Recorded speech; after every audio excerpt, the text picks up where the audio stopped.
Welcome to Scattered, the podcast that's all over the map in the best way possible. From pro wrestling to pop culture, from mental health to the Buffalo Bills, and everything in between. If it's interesting, we're talking about it. And now, here's your host, the king of variety, the master of ADD, and the guy who proves being all over the place can be awesome, Brian Fink. Welcome. I'm not sure if I'm going to actually keep all of that in here or not. I looked kind of like a dork, even more so than normal. But welcome to another exciting episode of Scattered. This is now our 6th episode. So hopefully we're starting to get an idea of what things look like for our show, for our community. I'm super excited, super pumped to be here this week. Last week was the most ambitious podcast I had done to date. We had the results from Survivor Series. We talked about the Bills. We talked about the kind of the community as a whole. I told you I'd go into some stuff about my health, and I'm going to start today with that. We're also going to have part 2 of the exciting interview with my wife, Cynthia, and we're going to dive more into life with cerebral palsy, life as a mother. We're going to have very controversial opinions today because we are going to talk about the best Christmas movies of all time and what quantifies and qualifies as a Christmas movie. And to help me with that, very special guest, my brother Matt, is going to join us. Matt is of a certain philosophy about a movie that he calls a Christmas movie, and I will be taking counter argument and the correct argument, I might add, on the fact that this said movie, while one of my favorite movies, is not a Christmas movie. Send your hate mail to brianfinkscattered@outlook.com, but it is not a Christmas movie, so Matt is going to join me to talk about that. I got to touch on that Rams-Bills game. Josh Allen played his heart out. He's a friggin' monster. He's a machine. And the defense just could not keep up. But there was nothing more that Josh Allen could have done. He was absolutely spectacular. This is a loaded show. If last week was our most ambitious episode, that was only to that date, because I would venture to guess today is going to be even more ambitious, and I can't wait to be a part of it with you guys. So let's dive right in. All right, guys. So to start today, we're going to be kind of on a downer. We had a lot of fun last week. We're going to have a lot of fun today. But I told you guys I wanted to update you on my health conditions. So for those of you who know, I have been dealing with symptoms of long COVID. And this started actually 2 years ago. What I'm going to do is I'm going to give you the CDC.gov definition of long COVID and kind of their breakdown. And then I'm going to share my personal experience. And I want to do this for 2 reasons, guys. Number one, primary reason is if you're out there, if you've ever had COVID or the SARS-CoV-2, as they call it, maybe you are lucky and you had it once and it was gone. Maybe you're having some lingering effects that could be coming from it. I want to be able to provide you guys with some education on this. And also, this is a platform for sharing. I've said it a million times. I'll say it a million more times. This is a platform for me to share with you guys, and it's for you guys to share with me. So with that, I'm going to give you what the CDC says, and then I'm going to tell you my personal experience over the last 2 years and where I've been specifically this year since October, and I am now filming this the second week of December. So long COVID is a serious illness that can result in chronic conditions requiring comprehensive care and may cause disability. Long COVID can include a wide range of ongoing symptoms and conditions that can last weeks, months, or even years after COVID-19 illness. Anyone who had the SARS-CoV-2 infection, the virus that causes COVID-19, can experience long COVID, including children. COVID-19 vaccination is the best available tool to prevent long COVID. Living with long COVID can be difficult and isolating, especially when there are no immediate answers or solutions. And that, guys, that's paramount. That last one, I'm going to read that again because this really hits close to home for me. Living with long COVID can be difficult and isolating, especially when there are no immediate answers or solutions. Okay, so here's my story, guys. 2 years ago, I was working and I was fine. Everything was great. Went out to eat with a buddy of mine. The next day, I got up. My heart was racing. I felt dizzy. I couldn't catch my breath.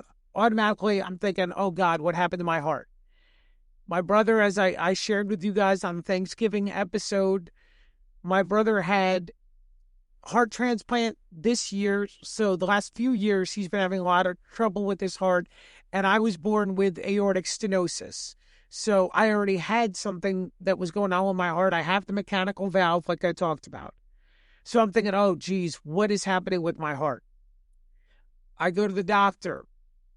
Doctor has me go to a cardiologist. They run all these tests. Everything comes back fine. I go and I see a pulmonologist. I go and I see this doctor, that doctor, all over the place, guys. And eventually my cousin introduces me to her doctor, who is a functional doctor. And he kind of works outside of the spectrum of conventional medicine. And as much as I am an advocate for conventional medicine, believe me, it's conventional medicine that has saved my life, that gave me the mechanical valve I have, that saved my brother's life. I would be naive to think that there aren't other things out there that can help. So my cousin introduces me to this doctor, and he runs a bunch of blood tests that my regular doctors weren't running. And he tells me, listen, a lot of what you're having sounds like it could be long COVID. And at first, I'm in denial. Well, I had COVID back in 2020. That doesn't make any sense. How could I possibly have the effects now? But as I've come to find out, long COVID can lay dormant for a long time and come back. So last year, I started this medication regimen. I was out of work for almost a month. I was in the hospital for a couple of days. I was in and out of the ER. There were days where I couldn't get out of bed at all. There were days when Cynthia, guys, this is personal, but I'm going to be 100% straight up. There were days when Cynthia would have to help me use the bathroom because I could not get out of bed. It was hell. It was absolute hell. I started a medication that was prescribed by the functional doctor, and about a month later, symptoms went away. I was able to go back to work, and I lived my life, and everything was fine. 14 months later, this past October, same thing happens. I am working. Everything's going great. This is after my brother had his transplant. He's on the road to recovery. I've been in the best shape of my life. A couple of years ago, I was 220 pounds. I was down to 180 pounds. We can talk about my body transformation and my philosophy on that at some point. But point is, again, out of nowhere, boom. This past October, it strikes again. And I've been out of work since the middle of October. Now, my job has been absolutely amazing. I work for a sales company, and they have been absolutely amazing. They've been accommodating. My direct supervisor was so supportive and so awesome. And the HR department has been great. They've been really willing to work with me, but I've been out on short-term disability. And again, it's been the same thing, guys. Doctor's appointments, every test under the sun. I've been to the ER. I've been hospitalized. I've had CAT scans. I've had ultrasounds. I've had echocardiograms. I've cost the insurance more money than I'll make in 10 years, guys. And no one can give me a definitive answer. And that's the part that really is the most troubling and the hardest. And that's why when I'm looking at what the CDC, easy for me to say, says here about the isolating feeling. Guys, I sat in the ER and my brother was there, Matt, my wife, Cynthia, was there. And as the doctor is telling me, hey, there's nothing, guys. We don't have any answers. There's nothing, Brian, showing up really. I started crying. I could not take it anymore, guys, because I was so tired of feeling like I was on death's door, and yet they can't find anything. And it's the same thing now. It's the same thing. I'm at this point where, thank God, the symptoms have started to go away. And if all goes well, I should be back at work really soon. Don't worry, I'm still going to be doing this podcast because this community we're building is my number one priority. But guys, it is so lonely. It is so frustrating. And I have friends and family who are so supportive and so amazing. And my friends, oh, well, maybe it's this, maybe it's that. I have one friend who, as I was recording this, is blowing up my phone about different things because he cares so much. But nobody has answers. No one can figure anything out. And I don't know what the future holds. I don't know if it's going to come back tomorrow. I don't know if it'll be gone for a year like it was this past time. Or maybe it'll never come back again if I'm lucky. That's the problem with long COVID, is you just don't know. But for me, I get horrible heart palpitations. I get dizzy. I can't get out of bed. My blood pressure goes through the roof. I have frequent urination and trips to the bathroom. Dehydration. I get brain fog sometimes from it, guys. And when you already have ADD, getting brain fog on top of the ADD is super challenging because I get really excited about something and completely forget what I was excited about. So that sucks. But I want to share this with you guys. Like I said, this is meant to educate and it's meant to inspire. And the inspirational part is this. I could sit here, I could cry every night, guys. I could think every night is the end and this is it. It's the big one, Elizabeth. Or conversely, I could take the time that I'm out of work. I could take the days when I'm feeling better and I can build a community with you guys. I could get my voice out there. I can follow my dreams of working towards inspiring others. And that's what I'm doing. That's what this podcast is about. Yeah, it's going to be a fun thing where later on in this episode alone, I am going to get into a very heated argument with my brother about Die Hard and how Die Hard is not a Christmas movie. Spoiler alert. But this is allowing me the platform. I can lay in bed, I can cry, and I can wait for something to come and hit me. Or I can hit life back just as hard, and I can say, screw this. I'm going to pick myself up, and I'm going to live my life. And if there's one thing I want to share with you guys about my journey with long COVID, it's yes, there are going to be times where I'm wiped out. There are going to be times when I'm on my ass. But you could damn sure bet, like Rocky Balboa says, it ain't about how hard you hit. It's about how hard you can get hit and keep moving forward. How much you could take and keep moving forward. That's how winning is done. And I'm going to win at this. And I encourage you guys, if you're dealing with something, whether it's long COVID, whether it is any kind of physical or mental ailment, Keep fighting. Keep on punching. Don't let it define you. Live your dreams, guys. Like I'm going to live mine. We're going to build this community together. It is going to be huge. They said there'd never be a community this big. Many people were surprised how big the community was. All right, I'll stop. I'm sorry. But really, guys, this community is what's keeping me motivated. The love of my family is keeping me motivated. Hold on to those things that keep you going. There are going to be days that suck. There are going to be days when you feel like tapping out. There are going to be days where you just feel like giving up. Keep fighting. Keep moving forward. That's my message about long COVID. Screw you, long COVID. You ain't defining me. Welcome back, and welcome to a very, very special part of the episode. I spoke about it earlier.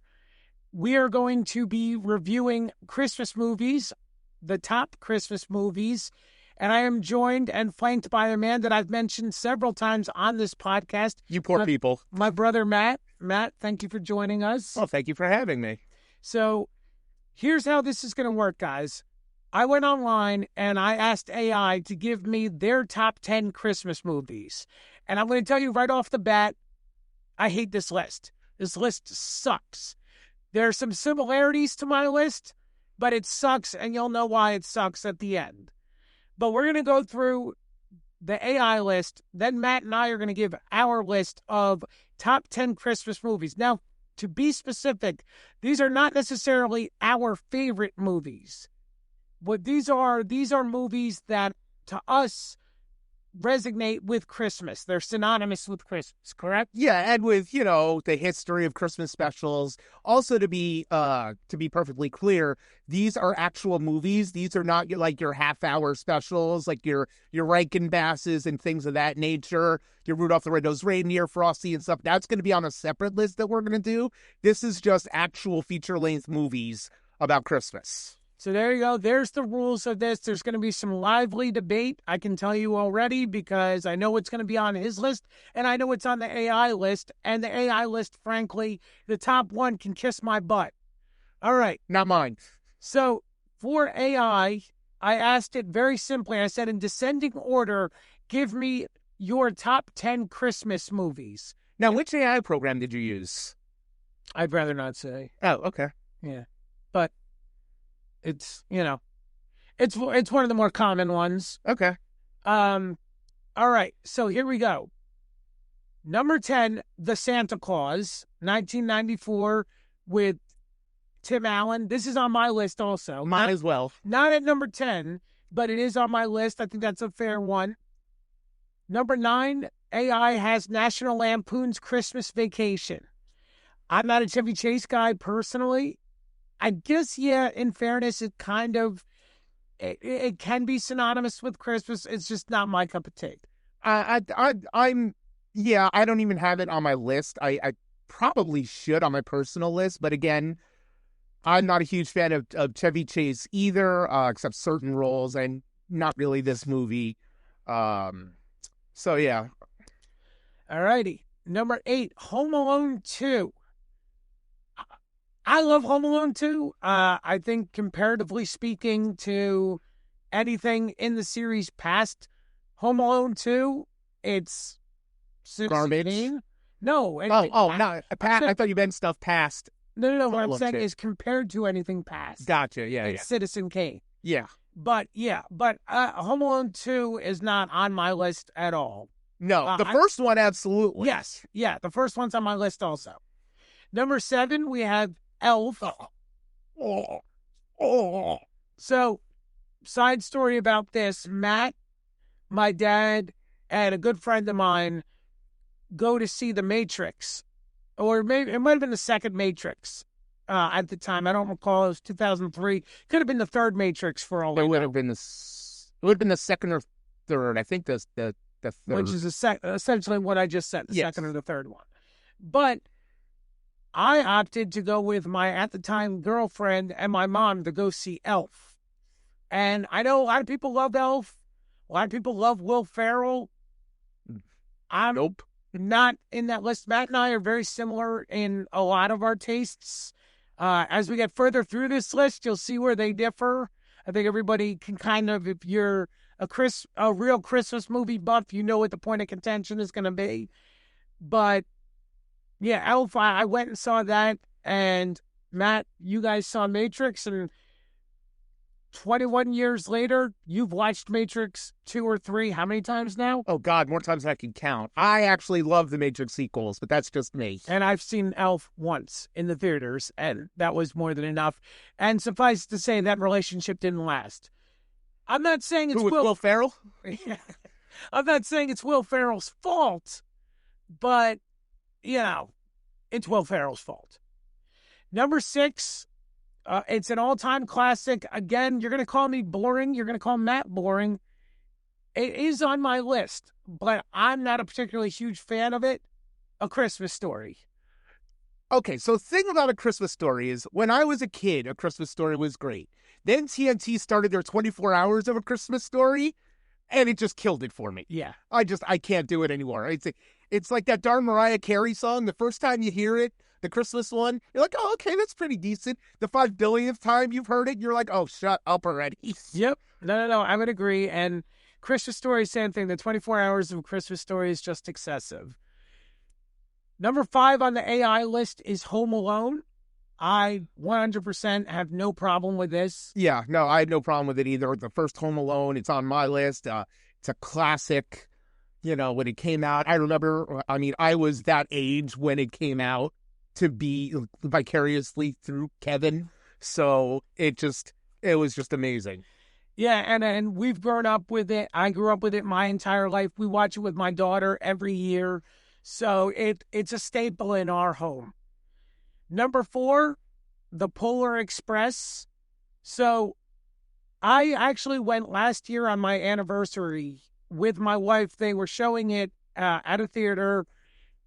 We got discounted tickets, which was awesome. And, nothing says spending your anniversary with your wife like discounted movie tickets. And a kid's movie. Polar Express is a Christmas movie. It's not a kid's movie. No, I don't know. I'll be honest, I've never seen it. You've never seen it? I've never seen it. I have no interest in seeing it. It just does not look like my thing. It's fun. First of all, it's Robert Zemeckis. I know. If I was going back to the future, I'd worry about it. But it is it's a great movie.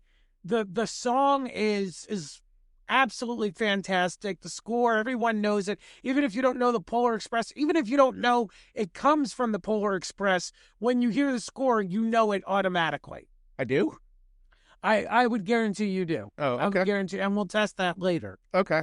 Well, now I know it's coming, so... Yeah, but the point is, you're going to recognize... I'm going to recognize it. Recognize the score. Gotcha. Regardless of whether you know it's from Polar Express. Right, See, okay. You got to listen for these things, Matt. I'm sorry.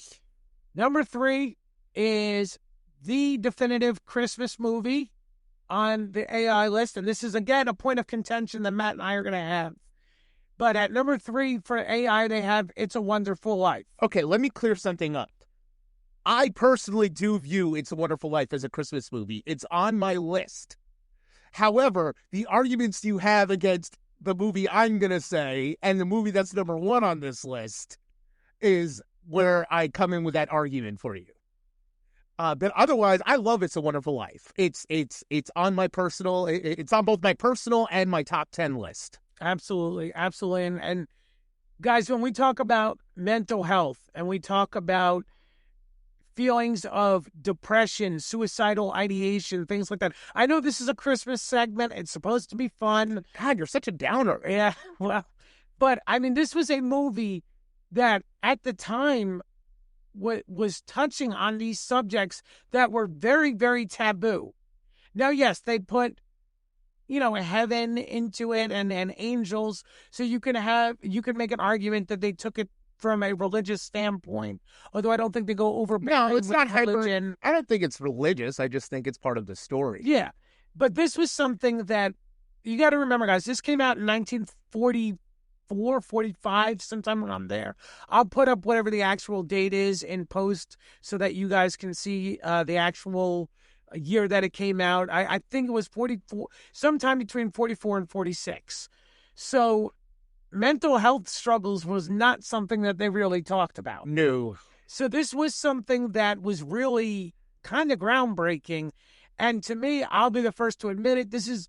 I'll let you guys in on a spoiler. This is number one on my list. It is not only my favorite Christmas movie, but it's also one of my favorite movies of all time. I cry every year. Doesn't matter how many times I've seen it. Going back to your thing about Mariah Carey's song, going back to 24 Hours of a Christmas Story. If they did 24 hours of It's a Wonderful Life, Matt would want to jump off the bridge like George was ready to do, and I would be crying at the end every single time. He just wouldn't stop, you know. That's true. I'm kind of like when the Bills play at this point. Number 2 on the AI list, and this is another thing that's going to make me cry just because it's very, very no. It's just a no from me. How the Grinch Stole Christmas 2000. The year 2000 with Jim Carrey, which is by far, in my opinion, the worst rendition of How the Grinch Stole Christmas. Yeah, I mean, I love Jim Carrey in certain things. I think he was good for what he was given in the movie, but the way they expanded it, I felt didn't work. You don't think that there should have been a love story between the Grinch and Cindy Lou Who's mom? No, I think the Grinch should have been what the Grinch was, which was a miserable Grinch. Well, hold on a second. There are other movies coming out right now, as we speak, where green people are being ostracized solely because they're green people. And that's exactly what happens in How the Grinch Stole Christmas, at least according to the Jim Carrey version. So maybe it was just ahead of its time. Well, maybe, except for if that's the case, then why does Christmas suddenly solve racism?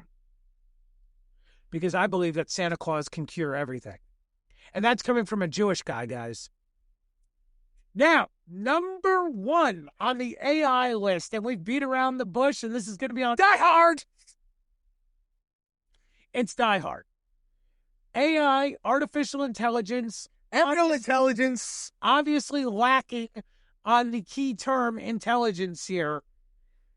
All right, we might as well get this done and over with. This is what I teased in the opening segment of the podcast.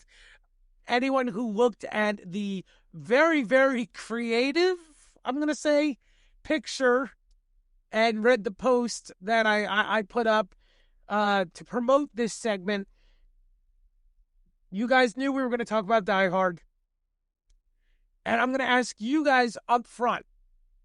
There are 2 schools of thought here. I want to know where you stand. There are those who believe Die Hard is a Christmas movie. Which are correct. You already ruined my joke now, because I was going to say, and then there are those who are wrong. I know, I wanted to get it in first. Yeah. Well, point being, Die Hard is one of my favorite movies. I love Die Hard. Die Hard is an awesome action movie. It is a Christmas action movie. Die Hard is an action movie that takes place at Christmas. And It's a Wonderful Life is the story about a man's life with the last 5 minutes happening on Christmas. And then they sing Old Lang Syne, which is a New Year's song. No. Yes. 99% of It's a Wonderful Life is all about George Bailey's life and him wishing he was never born. Christmas is not even mentioned once up until the last 5 minutes. Not once. People are praying, but they're not saying, it's Christmas Eve, God, help George Bailey. They're saying, please, God, help George Bailey. No one once mentions Christmas until the very, very end. Whereas Die Hard, from the very beginning, is about him going to reconcile with his wife for a Christmas party at Nakatomi Plaza to reunite with his kids for Christmas. Okay, so here's why you're wrong. Oh, okay. I'm wrong. Yeah. Yeah, okay. And the reason you're wrong is Christmas movies. You look at the rest of this list, for better or worse, and again, I'm not a fan of Elf. I'm damn sure not a fan of the Jim Carrey How the Grinch Stole Christmas. Christmas movies are about a feeling. It is about the spirit of Christmas. It is not about, ho, ho, ho, now I have a machine gun. So it's about racism? Like in The Grinch? No. It's about a man's life and an evil banker like it is in It's a Wonderful Life. What happens at the end of those movies, though? What happens at the end of Die Hard? It's snowing. What happens at the end papers? Hold on, let me finish. It's snowing. All the papers and everything. Christmas music is playing. John McClane reunites with his wife and his family. The movie ends with Carl Winslow shooting a guy. No, the movie ends with John McClane reuniting with his wife after that. The point is, you're wrong. No, I'm correct. Your argument is null and void because Die Hard is not a Christmas movie. A Christmas Die Hard is a movie that takes place at Christmas. A Christmas There's movie. distinction, people. Can I finish, please? A Christmas movie is a movie where Christmas is the center point of it. Christmas is the center point of Die Hard. It is a Christmas party. He's flying out to meet with his family for the holidays and try to re-reconcile with his life. At the end, there's a happy ending celebrating with Christmas music and everything else and a California version of snow falling. Okay? It's a Wonderful Life. Again, nothing to do with Christmas. Nothing to do with the feeling of Christmas until the last 2 minutes of the movie. Or maybe 5 minutes of the movie. Freudian slip, guys. He said reconcile with his life, which I said is life. You said life. I can go back and record it and show you. Reconcile with his life, which, if I'm not mistaken, is the premise of It's a Wonderful Life. So then they're not both Christmas Die Hard. movies. Moving on now. Yeah, we have... He lost. No. Well, all right, guys, I'll tell you what. I will put up a poll, and we will see. And if at the end of the polling period, which we'll put it up, you guys know these drop on Wednesday. So by the time next Wednesday's episode comes out around, depending on the results of that poll, I will either be very, very happy or I will come out and admit that I was wrong.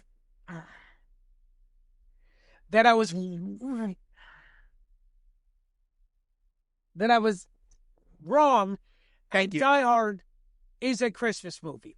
So we'll find out. I'm going to put the poll up. You guys vote. You guys have my fate in your hands. If you're a fan of the show, if you're a fan of this community. If you're a fan of Die Hard. It's not fair. I'm a fan of Die Hard. Well, then you should admit it's a Christmas fan movie. of Die Hard. That's not fair. Anyways, moving on now. We have... Well, are we doing our list now? Yes, we're going to do our lists. Okay. Now, guys, in fairness, some of these are on our lists, so we're not going to take as much time to break them down. What I'm going to do is I'm going to go with my number 10, and then I want to hear your number 10, Matt. Okay. And I want to just kind of go that way and see where we land on things. I'm sure, guys, full disclosure, Matt and I, we've grown up together. We're 4 years apart, but you could see if you're watching on YouTube, we're twins 4 years apart. Yeah, in a lot of ways. As I said on the Thanksgiving episode, I just happen to be better looking, funnier, and smarter. But otherwise, we're twins 4 years apart. Don't forget more successful. No, how could I forget that? I mean, we have scattered community, guys, which Matt is now a part of. So welcome, by the way. I should have done that to begin with. All right. So at number 10 for me, a movie that we discussed already that you said you've never seen. Now, again, I want to make this clear. These are not my personal top 10 favorite Christmas movies.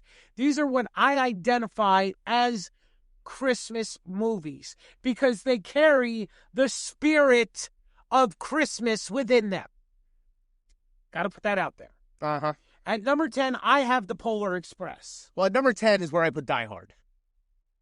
I put Die Hard there without going back into the debate. Okay? I put Die Hard there because in the end, I feel like it is about family. It's also different. It's a different type of movie, but it's a movie that everyone loves no matter what, pretty much. But there is, in my opinion, a strong meaning of Christmas in there. Okay. All right. Again, time will tell. Yes, but enough with Die Hard. My fate is in your guys' hands. Number 9 for me, I have Elf. Again, didn't care for it, but I grew up in the 90s and 2000s. When I think of Christmas movies of the last 20 to 30 years, it's on my list. It's got to be on my list. And see, I kind of took that same thinking, but instead of saying Elf, I put Nightmare Before Christmas. Now, I know that could also be a Halloween one. It's both, actually. But I feel like within the last 20, 30 years, that has really become one that is super popular. It's about Christmas and everything, Fair. So, yeah, no, that's. And I don't even like Tim Burton. Like, I'm not, with the exception of Batman and Beetlejuice, I am not a fan of Tim Burton. I liked Big Fish also, actually, and Edward Scissorhands. Although I do think Edward Scissorhands is a little overrated. That's a conversation for another time, guys. Number 8, what did you have? For me, number 8, I put the original March of the Wooden Soldiers. Okay. So, it's a classic. I grew up watching it with my mom and everything. It's not one of my personal favorites, but I feel like, they used to show it every year on Thanksgiving after the parade and everything. It's very much a Christmas movie, and I feel like even though it's one of the much older ones, it still holds up, and I feel like people still watch it today. Well, it's funny because our wavelengths are so similar, but just in different order. So at number 8, a movie I grew up watching with my mom. I remember we had the VHS of it. I remember the song is one of the most famous Christmas songs of all time. I have the 1954 classic with Bing Crosby, White Christmas. Which is funny because my number 7 is White Christmas. And my number 7 is March of the Wooden Soldiers. So, you kind of pointed out all the reasons I put it on there already. Yeah, so we're right there. All right, number 6 for me. This is going to piss people off because I'm sure this is in a lot of people's top 5. Number 6 for me is A Christmas Story. My number 6 is The Santa Claus. I do have A Christmas Story on my list. But yeah, The Santa Claus, I feel like that it really caught the spirit of who and what Santa is while putting a new cool spin on it. It's funny for both kids and adults. It's one they could both enjoy together. And actually, the first two, had this list been a little longer, I might have actually put Santa Claus 2 on there as well. That's not the one with Jack Frost. No, that's the third one. Okay. Oh, that's okay. This is the one with the wooden soldier that becomes that's like the Tim. That's the Tim Allen Christmas toy. Yeah, that's the second one. The second, yeah, and he has to find a wife. Right, and Mrs. Claus. Yes, that's right, and his son ends up on the naughty list. Yes. Okay, I remember now. All right. So number 5 for me is Santa Claus. Guys, I'm sorry. There's a finite number of movies in our house. This might have been better. Full disclosure, guys, this might have been better to do with a complete stranger than with someone who's as like-minded. Because my number 5 is A Christmas Story. So there you go. Okay. And my number 5 is The Santa Claus. Number 4 for me is the original Miracle on 34th Street. That we have exactly the same. Number 4, Miracle on 34th Street, the original. Okay. So we actually watched this. My daughter watched it for the first time this year. We sat down. I think it was actually even before we had the Christmas decorations up. It might have been on Thanksgiving or sometime very, very close to Thanksgiving. This year we've been really good, guys. Last year, I waited till the last minute. We didn't watch that many Christmas. We kind of steamrolled through at the very last second. This year, we've been spreading them out. Every weekend, we've been watching some. We watched the Santa Claus already. We watched Mickey Christmas Carol, which is going to be on a separate list. Scrooged. We watched Scrooged already. So we're doing better this year. But still got to do Die Hard and It's a Wonderful Life. Yeah. Wow. Yeah, Brian. We'll see. Well, next week, my fate is in your guys' hands. No, we're still going to watch it no matter what. I'll watch it because it's a great movie. Yeah, okay. Anyway. But number 4, Miracle on 34th Street. It is synonymous with Christmas. It is, you cannot have Christmas without Miracle on 34th Street. Yeah, I mean, if Santa Claus was a great spin on a new Santa, Miracle on 34th Street was the original spin on Santa. It was just amazing. So much stuff came out of that movie that became synonymous with the legend of Santa and things of that nature. Not to mention from a commercial aspect, being able to get Macy's on board, being able to get Gibbs or Gables, I think. Yeah. Well, again, I can't remember. We're old. We're not that old. Yeah. So I'll put the actual word up, guys, when it comes up, the actual name of it. And apologies if anyone ever owned stock in that company. And You mean the one that's been closed for like 40, 50 years? Well, I don't know what my demographic is for listeners yet. The scattered community is scattered across all demographics. Okay, fair enough. So, I think it's Gibbs or Gibbles or something. Gibbles or Gables. Something like that. Yeah.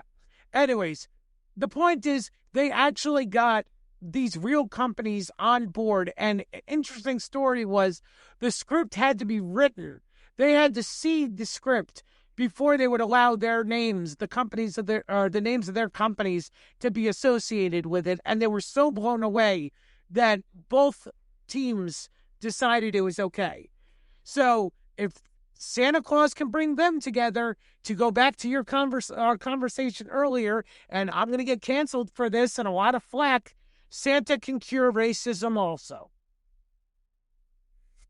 All right, it was a nice run of episodes that we had.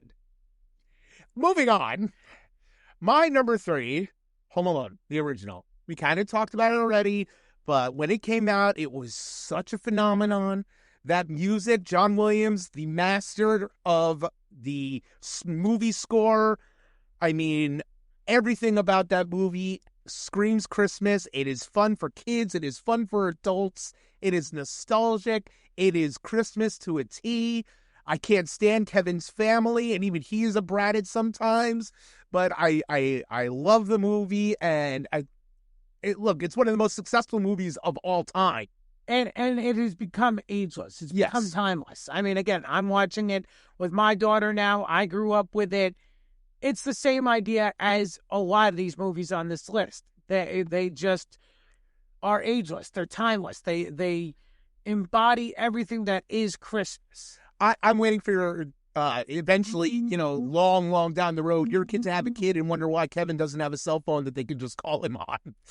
Yeah, exactly. Or check the house cameras, Exactly. Well, I think they did have home security back then. They did have home security, but not like that. And the McAllisters were wealthy enough that you would have thought they would have had that. That's just another example of carelessness from the McAllisters. Well, yeah, absolutely. Absolutely. For me, number 3, though, is Scrooge. Now, I want to make something clear. I love A Christmas Carol. Charles Dickens classic. There's about 4 or 5 different versions of this that I absolutely love. I love A Muppet Christmas Carol, first of all, with guys, the brain fog from the Michael Caine. Michael Caine, thank you. The guy, it's the brain fog, guys, from the long COVID. Sometimes it hits me. So I love A Muppet Christmas Carol with Michael Caine. I love the George C. Scott. That's my personal favorite. Is the George C. Scott version. Okay. I love... So TNT back... for all your flack you gave TNT about... 24 Hours of a Christmas Story. They had a Christmas Carol with Sir Patrick Stewart. And you can't go wrong with Jean-Luc Picard. Yeah, listen, Jean-Luc Picard, he's great. I was just watching Patrick Stewart in an episode of Frasier. I mean, the guy is so versatile. Everything he does is fantastic. And I think that is a great, great version. But the version I put on my list, and I believe, if I'm not mistaken, this is the version on your list as well. Yes. Is the 1951 version with Alistair Sims. Yes, absolutely. And the reason I have this on here is, yes, there were Christmas Carol movies prior to this, or Scrooge movies, whatever you want to call it. There were versions of this beforehand. But Alistair Sims encompasses, when you look at his face, when you look at his mannerisms, when you look at the settings, everything about it is right off the pages of Dickens' novel. And to me, there's nothing that, when I think of Ebenezer Scrooge, unless I'm thinking of Uncle Scrooge from... Well, that's the Scrooge McDuck, not Ebenezer. That's true. And more on him later. But when I think of Ebenezer Scrooge, I think of Alistair Sims, and that's why, to me, this is the definitive Christmas Carol. Yeah, I mean, I'll go into it a little more in a bit, but I will say that, unlike some other Scrooges, he can speak with an English accent. Okay, all right, a little Robin Hood Men in Tights reference there. Why not? I caught that. Number 2 for me, we've beat it to death. Home Alone. Again, for me, I'm going to be honest with you guys. I know we said it was supposed to be definitive Christmas list. It wasn't supposed to be necessarily our favorites. I look at the sparkle in my daughter's eyes when she watches it. We've kind of beaten this to death, but it's the same sparkle I had as a kid. It's the same sparkle Matt had as a kid. It speaks to everyone at that age, and to me, it will remain. Macaulay Culkin now is really embraced it. He's actually doing a live watch along in New Jersey that Really? yeah, I would love to go to. I'm not going to it, guys.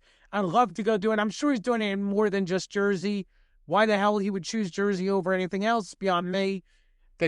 Shout out to Jersey. I lived there for most of my life. It to me, it is right there with, I might as well just go right to it. My number 1, you guys already know, It's a Wonderful Life. I beat that to death. So number 2 for me was It's a Wonderful Life. For all the reasons, even though I made jokes, not jokes, but statements about it, in defense of Die Hard, I love it. And my number 1 was the Alistair Sims A Christmas Carol, because I feel like that encompasses everything that we have talked about for Christmas movies and stuff. His performance, the use of the effects that they had at the time and things of that nature. And something about the black and white adds to the story. I would agree. And that's why I think a lot of people, especially nowadays, my daughter included in this, I have some friends who feel this way too. They automatically disqualify something if it's in black and white, which is terrible. Some of the best movies are in black and white. Absolutely. And as a movie buff, although maybe not as much as I used to be, I reject that notion wholeheartedly. But to disqualify something simply because it's in black and white is ridiculous. But all right, guys, so that was major motion pictures that we're looking at. We were not looking at specials, so to speak. Now, every year growing up, there's also, and there's not as many on TV now because streaming services have proprietary rights to them. Looking at you, Apple TV. But there are certain specials, half hour, 40-minute, 20-minute specials that scream Christmas. So Matt and I did not go to AI for this one, guys. This is just going to be Matt and I. And again, I'm going to come out and say it, full disclosure, I have a sneaky suspicion. Matt and I have not gone over this at all, but I have a sneaky suspicion that our lists are fairly similar. Well, I would say anyone's list for these would be similar. I mean, there's only X amount of half-hour Christmas specials. Wow. And we're only doing top 5 for the Christmas specials as opposed to top 10. True. So I think the ones we're going to state are going to be pretty much in most people's top 5s. And if they're not, guys, let us know. Yeah, Seriously, absolutely. let us know. In a nice way, please, Yeah, I mean, let's keep this civil, but, either comment on this or, again, Brian Fink scattered at outlook.com. Shoot me an email with your list. I'd love to hear about it. I'd love to correspond with you guys. So here's my top 5 Christmas specials. I alluded to this one already. Number 5 for me is Mickey's Christmas Carol. We grew up with this. Now, we didn't have Disney Channel growing up, but around Christmas time, they would do it twice a year. You would get kind of like a free weekend to try to entice kids to really bother their parents to make them order Disney Channel. Basically, it was a weekend-long commercial. It was. But part of that commercial was Mickey's Christmas Carol. And you have Mickey Mouse as Bob Cratchit. Scrooge McDuck as Ebenezer. Yeah, Donald as nephew Fred. Goofy as Jacob Marley.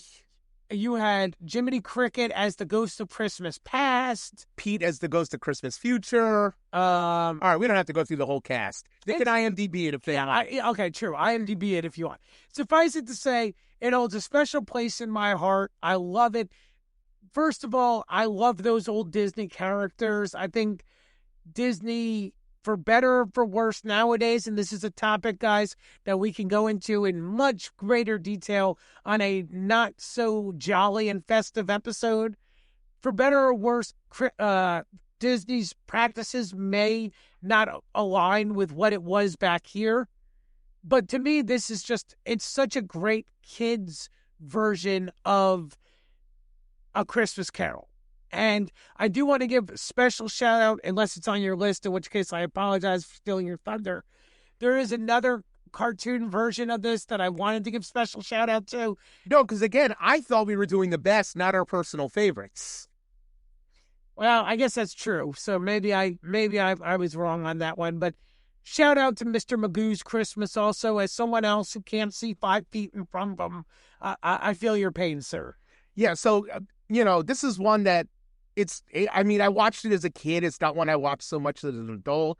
Santa Claus is Coming to Town, guys. It's my number 5. It's not one of my personal favorites, but, those Rankin-Boss specials have really, over the test of time stood out, and people remember them fondly. And we did get, I'm Mr. Heat Miser, I'm Mr. Sun.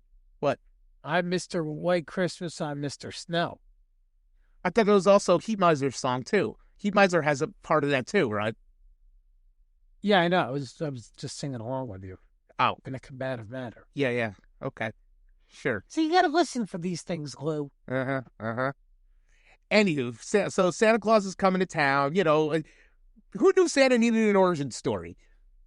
Everyone needs an origin story. Well, that's true. Sometimes you need 7 of them if you're a comic book movie. Any comic book movie. Or if you're a villain. So I heard the abominable snow beast from Rudolph is getting an origin story about how he earned his tooth. Oh, yeah. See, in that one, I bet you Yukon Cornelius is the heel. Exactly. He's the bad guy. Number 4 for me, I talked about, I shouted out at Apple already, or shouted at Apple, I should say. Charlie Brown Christmas. Again, you want to talk about a song that is synonymous with Christmas. Schroeder playing on the piano. Do, do, do, do, do, do, do, do. Every episode, I promise you guys, I won't sing. Every episode I sing. I'm sorry. But I love that. That is, to me, I think of that. I think of all the parodies of that. Scrubs. Oh, God, I love it. There's to me, Charlie Brown's Christmas is one of the best specials ever. So my number 4 is Rudolph, going back to the abominable snow beast. Just the story, the heart, the fact that Santa in it is a complete and utter dick through the entire movie until he needs Rudolph at the end. And then when he needs Rudolph, suddenly it's okay that Rudolph has a red nose. Then how is it such a great Christmas thing if Santa's a heel? Because Santa learns his lesson. See, this is how Santa learned to solve racism for the Grinch. All right. So, speaking of the Grinch, that's my number 3, the real one from the 60s with Boris Karloff. How the Grinch Stole Christmas. Dr. Seuss's How the Grinch Stole Christmas. The 25-minute animated special as it was intended. Right out of the pages of Dr. Seuss. It's amazing. The song is, again, you're going to notice a theme with my list that all of these, in the exception of the first one, the Mickey's Christmas Carol, all of these have a Christmas song that you think of. And, I mean, How the Grinch Stole Christmas is no different. It's one of the most famous pieces of literature, children's literature, Christmas literature, any literature you want. It's one of the most famous pieces of literature, one of the most famous songs of all time. And to not have it would be a crime. I guess that was a rhyme there. Well, I thought it was time. It's time for your number 2, Matt, or your number 3. I don't know where we are. We're at number 3. My number 3, speaking of Christmas songs, is Frosty, the original Frosty. How can you go wrong with a magician trying to steal a magic hat? Happy birthday! I swear that wasn't rehearsed. But yeah, Frosty, you got the little girl and the cop who swallows the whistle, seeing a walking snowman. In reality, he probably would have reached for his flask and poured it out. Messy, messy, messy. But yeah, the rabbit, I love Frosty. I love Frosty also. The spirit of Frosty, this was my number 2. The spirit of Frosty, the song, I was never great at building snowmen, so Anna, sorry, I don't want to build a snowman with you, because I'd be no good at it. But I love Frosty. I think he's just a jolly, happy soul, and what's not to love about him? Yeah, my number 2, is the Karloff Grinch, which we already kind of talked about. So there's really no need to get into that. My number 1 is Rudolph the Red-Nosed Reindeer. I was just having a conversation with my father. I have to fact check this, so if this is wrong, guys, let me know, and maybe direct your hate mail towards my dad this time. No, he doesn't deserve that. And I'm not going to give out his email. Apparently, not that he checks it. Yeah, not that he checks it. This, originally, Rudolph was created by some kind of copyright clerk who just I've heard that story, actually. Just needed something for a magazine to send out to a bunch of people, came up with the character. It took off like crazy, and then once Rankin Bass got involved, the song came out, and all of that, and it went down in history. Oh, God. You know what? I don't know if I'm inviting you back. Hey, look, you know what you get when it's me. I'm the Punisher. What's your number 1? Charlie Brown. So I feel like okay. Charlie Brown, first off, it may not have been the first, but it was definitely the definitive half-hour Christmas special. It basically launched Peanuts into another stratosphere, which literally lasted till the day Charles Schultz died. It launched a whole ton of other holiday specials, plus cartoons, merchandise, a Broadway show, everything else. Charlie Brown, the whole thing. You want to talk about someone who has to learn the spirit of Christmas and everything? Not Charlie Brown, those other kids. And Linus does a good job. Well, that's what I was going to say. Linus's speech, I'm not religious. I'm not Christian or anything like that. I don't practice any religion, but that speech is beautiful. I like Dr. Cox's rendition also. Check out, guys, if you're a free plug. Yeah, if you're a fan at all of Scrubs, check out the Scrubs version. It's on YouTube. Just look up like Scrubs Charlie Brown Christmas. It's worth the 20 minutes. It's hysterical. It's really like 5 minutes. But Charlie Brown, again, the music, anything with Snoopy. So yeah, that's my Charlie Brown number 1. So I know we left a lot off the list, guys. There's a lot of the Rankin Bass ones we left off the list. We left Garfield Christmas off the list. We left, again, I gave a little shout out, Mr. Magoo, Christmas Carol. We left a bunch of stuff off the list. I want to hear from you guys. We had our top 10 Christmas movies. We had AI's top 10 Christmas movies. We had our top 5 Christmas specials. Guys, Brian Fink Scattered at Outlook.com. You can comment on the page on Spotify, on Apple Music, on Facebook, Instagram. We want to hear from you. We want to hear from the Scattered community. What is your guys' favorite Christmas movie? Maybe it's not a Christmas movie. Maybe we totally screwed something up and there is, a Hanukkah special or a Kwanzaa special or anything. Any kind of holiday special. Let's just broaden it to that. Let us know, what is your favorite holiday special? Because if we're broadening it out, as we get closer to it, I'm a huge fan of Rugrats Passover.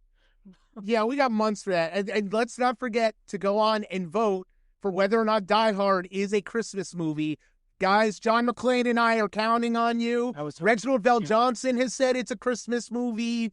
You know, there are memes out there that say it's not Christmas till I see Hans Gruber fall from Nakatomi Plaza. Well, if there are memes out there, it's got to be true, guys. Who am I to argue with a meme? Well, who are you to argue with the internet? The internet's undefeated. It never loses. Yeah, tell me about it.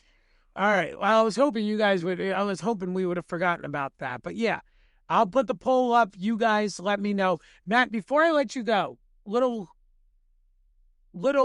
pop quiz here. Or not pop quiz, but putting you on the spot. Uh-oh. So there's one other thing that has completely been erased, it seems, from nowadays when it comes to the holidays, and that's the Christmas commercial or the holiday commercial.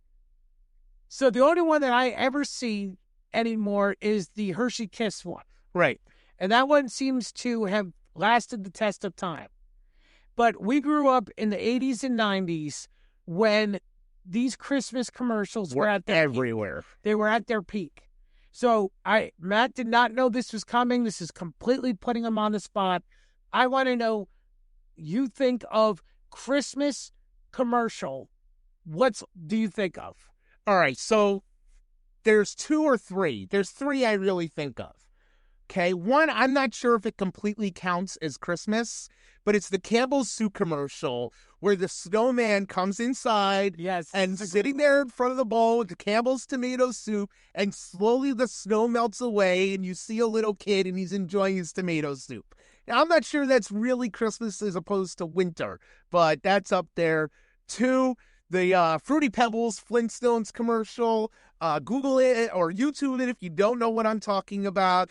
But basically, you know, it's Christmas Eve and I'm hungry. Right, and Barney is going to try to steal Fred's cereal. Why? I don't know. He could just ask Fred. It's not like tricks or anything. But anyway, that one. And then one is the McDonald's commercial where the little girl is running away from home and she wants to go to McDonald's land and it's Christmas time. There's snow everywhere. And Ronald convinces her to go back home and everything. That's a great one. That one, some of those old McDonald's ones, guys, you know, Ronald McDonald back in the day, in the 80s and 90s, was a cultural phenomenon. He was an absolute cultural phenomenon. So, yeah, that's definitely on mine. So is the Fruity Pebbles one. There is one, though, that I think you may have forgotten and you're going to kick yourself. And that is the Honey Nut Cheerios commercial. Oh, Mr. Scrooge! That, to me, is right up there. I get it with the Campbell's Soup one, and believe me, I consider that a Christmas commercial also. Because Merry Christmas, Mr. Scrooge! Yes. Bah, humbug. Better things to do. I say, did you say honey and nuts? And then they sing that song, which I don't know the words to, so I'm not going to try to sing it. Nobody can say no, to honey. Yeah, but I can't hit those notes, so I wasn't going to sing. That's why I didn't sing it with that. I spared you guys this time. Remember that when you go to the poll. All right, Bryce, so I got one for you. I'm going to put you on the spot in. Okay. So it's also something they don't do anymore, but the Christmas special of TV shows. Okay. So there are a million before the last several years of Christmas specials. Everything from Full House had one, ER had one, Buffy the Vampire Slayer had one. There's been so many. So what are some of your favorites? Let's do top three. Oh, God. I put him on the spot here now. This is really putting me on the spot because there's so many out there. I don't know. I don't think I could do it. All right. Well, one for me is The Simpsons. The first one, where they get Santa's little helper and everything. Okay. All right. Yeah, that's a great one.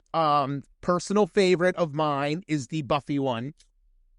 I just love that where Angel's being tortured and everything by the first. Because that's Christmas, guys. No, but it's Christmas, and then Buffy talks him down because he's going to kill himself, and it starts snowing and everything, and they're walking. Oh, I do remember that. Yeah, with the snow and everything at Christmas. I do remember that. There's a joke about angels on top when it comes to the Christmas tree.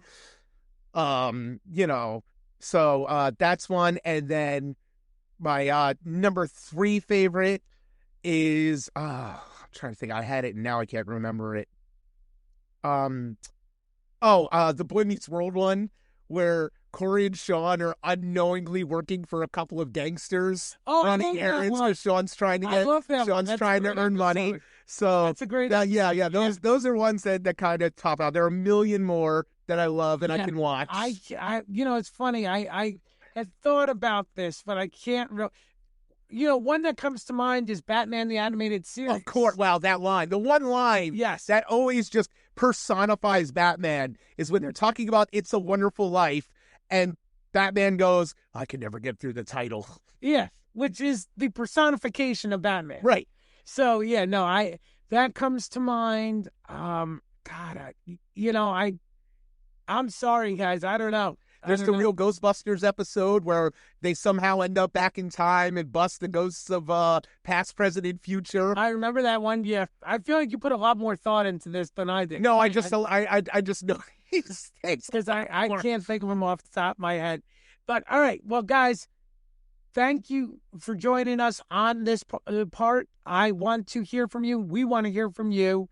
Brian Fink scattered at outlook.com. I'm on Spotify, Apple Music. Leave your comments. I'm going to put the post up on Facebook. I'm going to put it up on Instagram. I don't know how to do it on TikTok, but let us know. Is Die Hard a Christmas movie? And if it is, then next week I'll come out and admit I was... Just say it. I was wrong. But I'm not. While wearing my Christmas party at Nakatomi, I survived the Christmas party at Nakatomi Plaza shirt. I'll do it, okay? I will do it as a special thing. It'll be a special post independent of the Scattered podcast.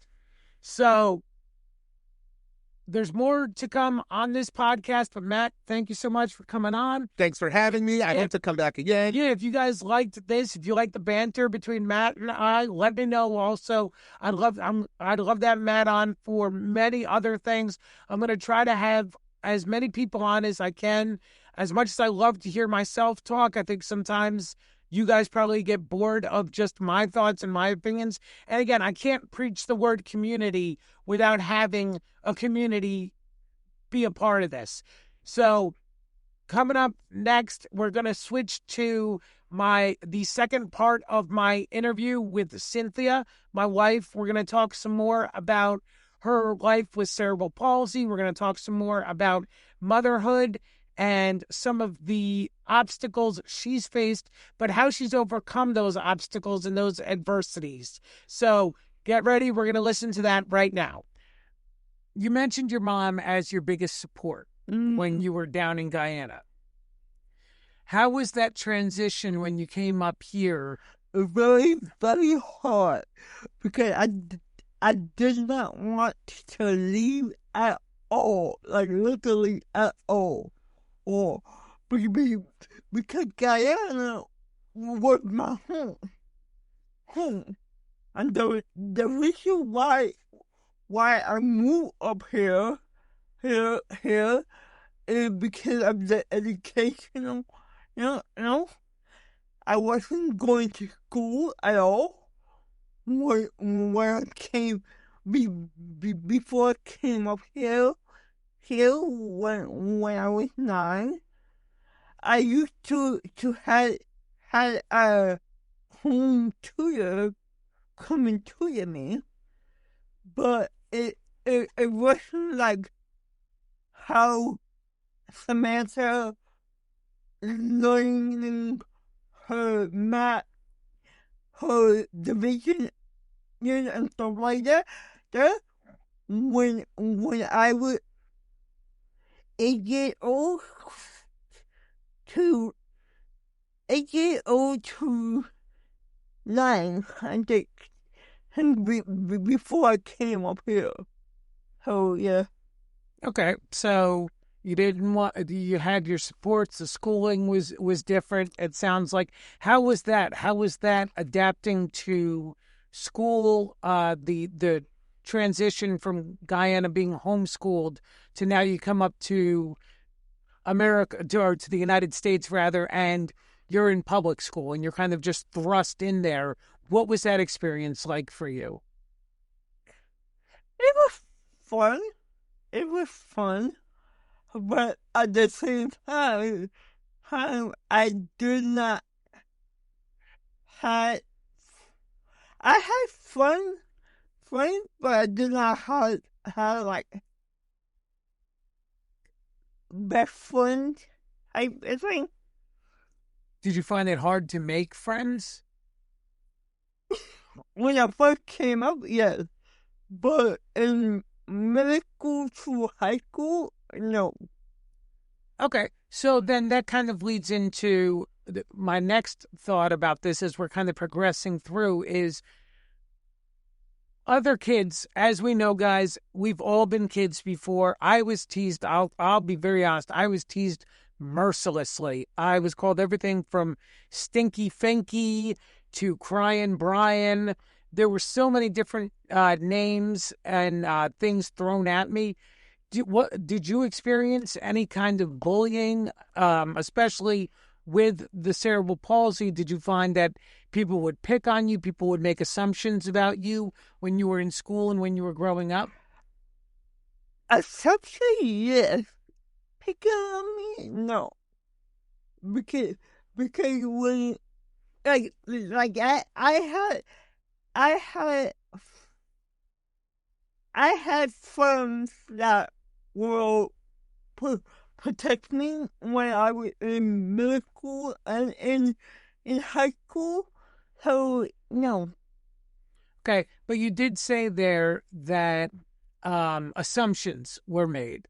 Yeah. So can you elaborate a little bit on that? What kind of assumptions were made? Like, why is she talking like that?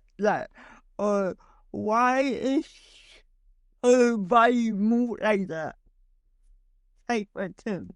Okay, so when you say that, when you're saying, people were saying, why is she doing that? Were they alluding to something? Were they thinking that you had something other than cerebral palsy, or? I think so, but I'm not 100% sure. But like some people in my middle school used to make fun of me a lot. But like one friend, I had two best friends in middle school and in high school. My two best friends were Jason Toon and Tania Britton.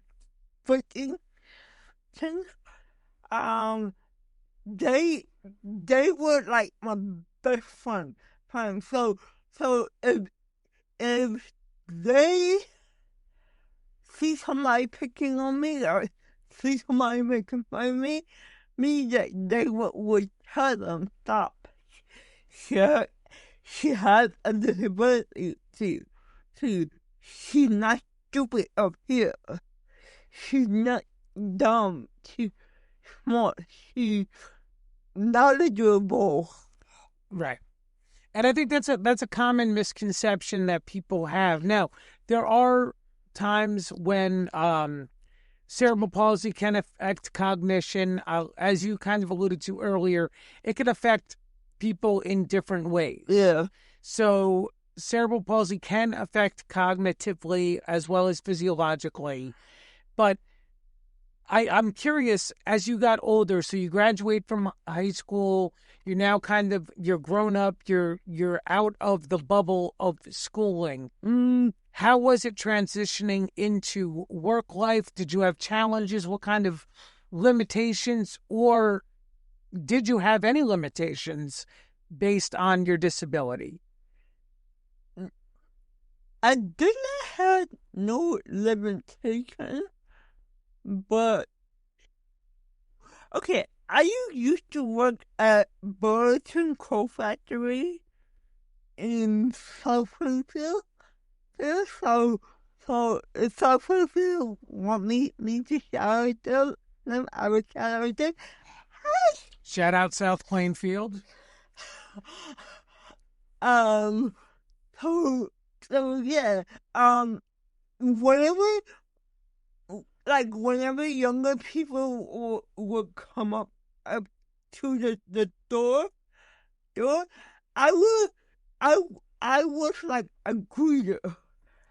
I was like more like a greeter, like saying stuff like, "Hi, welcome into Burton Coat Factory.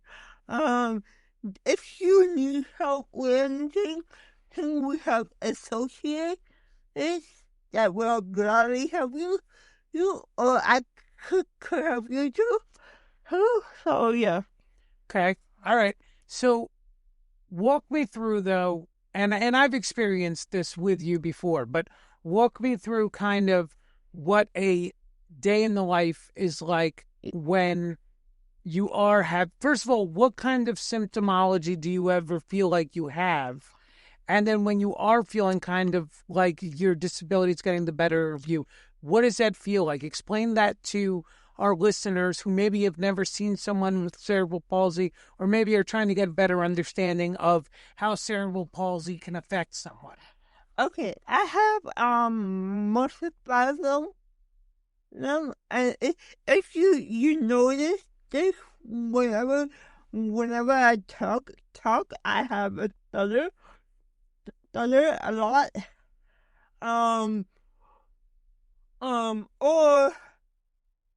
Or my body would move different from other people. I cannot look at somebody straight in the eye. I have to look up or either down at them,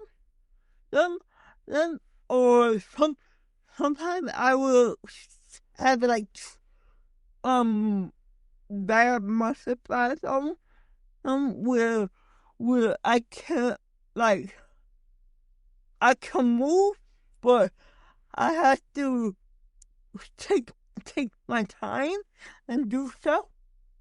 Does that make sense? Yeah, no, absolutely, that makes sense. I mean, I get that completely. How about what is it like for you in terms of physically? Do you ever feel any kind of pain?